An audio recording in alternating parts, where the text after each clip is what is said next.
Bonsoir. Mais comme beaucoup de monde, samedi, j'étais aussi à l'extérieur avec mon gilet jaune. Alors pour ma part, j'étais à Perpignan Sud. Et là, franchement, je ne suis pas un habitué des manifestations, mais j'ai été très étonné et très impressionné de voir le monde et la solidarité qu'il y avait tout autour de moi. C'est preuve que les Français quand même savent un peu se motiver quand ils le veulent. Alors bon, moi j'étais à Perpignan Sud, j'ai des copains qui étaient au Boulou, il y avait également un rassemblement à Perpignan Nord, et là il y avait déjà sur ces 3 points, il y avait déjà énormément de monde. Après le soir, quand je suis arrivé à la maison, j'ai regardé un petit peu BFM, ce qu'ils racontaient, et quand j'ai vu les chiffres qu'ils annonçaient à l'échelon national, ça en était ridicule. Donc, s'il vous plaît, messieurs les journalistes de BFM, si vous voulez vraiment passer à la télé, faites du cinéma ou de la télé-réalité, mais arrêtez de faire journaliste. Alors après, il y a eu notre cher Premier ministre qui a parlé et qui a dit que lui, il restait droit dans ses bottes et qu'il ne changerait rien au cap qui s'était fixé. Alors c'est sûr que ça a motivé encore plus les gens qui étaient déjà sur le terrain. Et il a rajouté ensuite que forcément le mouvement allait s'essouffler. Et là, je crois qu'il a raison et il faut se rendre à l'évidence. C'est un mouvement qui ne pourra pas durer énormément dans le temps. Parce que c'est pas forcément, qu'est-ce qu'a perdu le gouvernement? Quelques centaines de milliers d'euros avec les péages qui sont restés ouverts. Mais au-delà de ça, qu'est-ce qu'ils ont perdu? Pas grand-chose.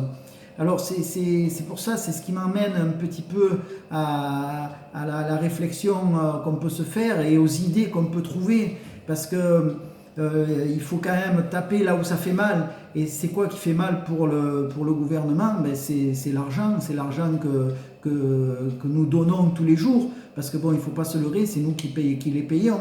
Ils mènent un grand train, mais avec notre argent. Quelque part, ce sont nos salariés.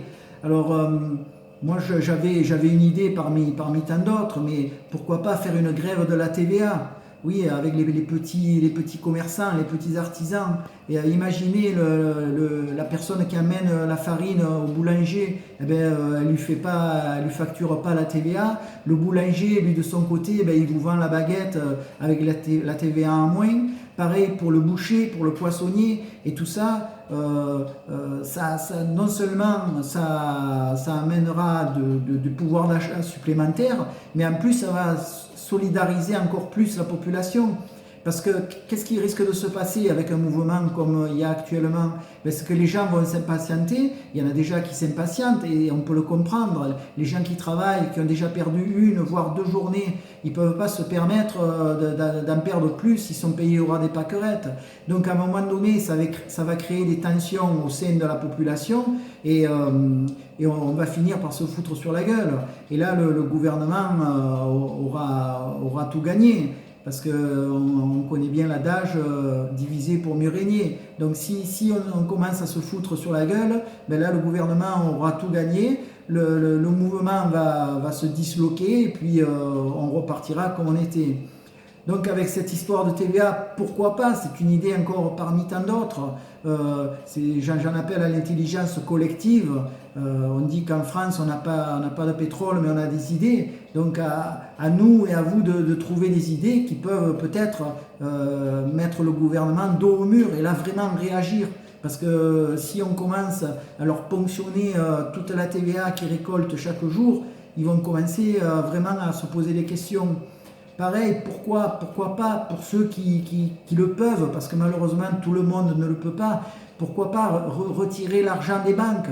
On en a tout à fait le droit, c'est notre argent, on peut aller à la banque et retirer notre argent. Donc une fois que les banques vont voir que tout le monde retire leur argent, ils vont quand même taper au gouvernement et dire bon là maintenant il faut faire quelque chose. Voilà, bon, encore une fois, j'ai pas la prétention de dire que ce sont des idées fabuleuses et que c'est moi qui détiens la vérité, mais c'est à vous de voir si vous avez d'autres idées. Après, la dernière chose que je voudrais dire, je voudrais m'adresser à M. Macron et dire, M. Macron, le matin, quand vous êtes en caleçon dans votre salle de bain, face à votre miroir, qu'est-ce qu'il voit, le petit Emmanuel, devant le miroir? Il faudrait que vous posiez aussi les bonnes questions, Monsieur Macron, parce que le peuple ne vous aime plus. Le divorce est consommé. Donc, regardez-vous en tant qu'homme dans le miroir, regardez-vous en face et posez-vous les bonnes questions et prenez la bonne décision. Bonne soirée.